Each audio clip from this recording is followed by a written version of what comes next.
Yeah. Hey, Mike, how's it going? Good. How you doing, brother? Uh, Good. So I just started doing lawn care on the side this year, opened up an LLC and everything. I got like maybe a less than 10 customers that I do regular mows for. And I've been watching a ton of your videos, kind of looking at really diving in now, and getting a business loan and using some of your videos to help me write a business plan to make it happen. But my biggest question right now is now a good time to start with the season winding down and using your aggressive door knocker methods? And it just basically is now a good time to get it started with the season winding down.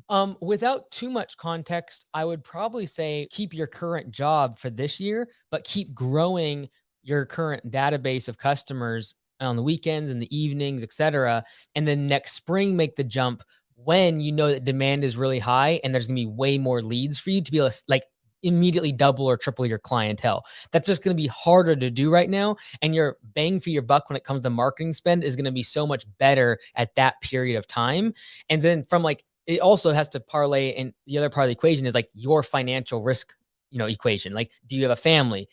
Do you have dependents? Those are things going to weigh probably more heavily on your mind when it comes to whether or not you to go take a big piece of debt out during a period of time where leads are going to be harder, not impossible, but harder to get this time of year.